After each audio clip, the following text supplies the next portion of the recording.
పండుగను మీ అందరితో కలిసి పంచుకోవాలి.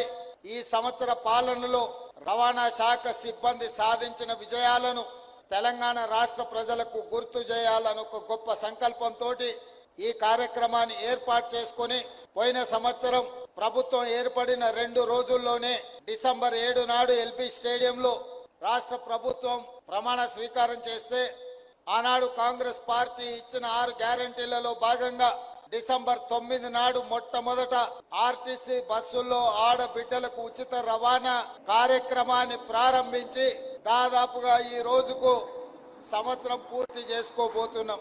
డిసెంబర్ 9, 2024 నాటికి సంవత్సరం పూర్తి చేసుకున్న సంబరాలను మనం జరుపుకోబోతున్నాం. ఇది ఒక గొప్ప విప్లవాత్మకమైన మార్పు.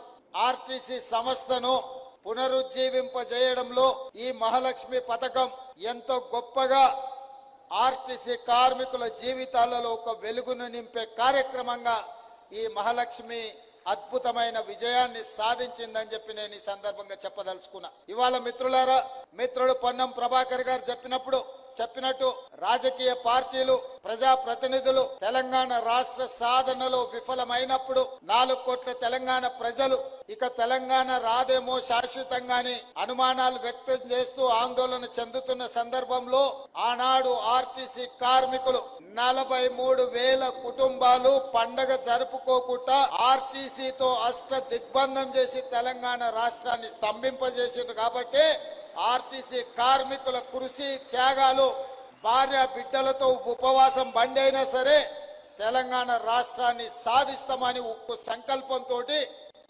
ఆనాడు సకల జనుల సమ్మెలో సింగరేణి కార్మికులతో పాటు జంగు సైరన్ ఊది తెలంగాణ రాష్ట్రాన్ని సాధించడంలో ఆర్టీసీ కార్మికులు విజయం సాధించిందని చెప్పడానికి ఎవరికి బేసజాలు ఉండాల్సిన పని లేదు.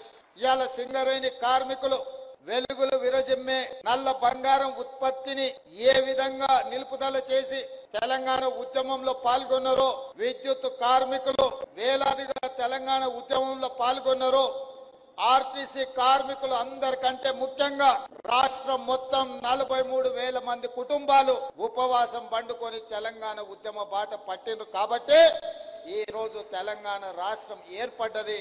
నాకంటే ముందు 2 సార్లు ముఖ్యమంత్రిగా బాధ్యతలు స్వీకరించిన చంద్రశేఖర్ రావు గారైనా, ఈనాడు ముఖ్యమంత్రిగా బాధ్యతలు చేపట్టిన నేనైనా బాధ్యతాయుతంగా రవాణా శాఖను కాపాడవలసిన అవసరం ఉన్నది. వాళ్ళ హక్కులను, వాళ్ళ ఆకాంక్షలను నిలబెట్టాల్సిన బాధ్యత మా మీద ఉన్నది. అందుకే ఆ 10 సంవత్సరాల్లో తెలంగాణ రాష్ట్రం వచ్చిన తర్వాత ఆర్టీసీ సంస్థ బాగుపడుతుంది, లాభాల బాటనే నడుస్తుంది. కార్మికుల యొక్క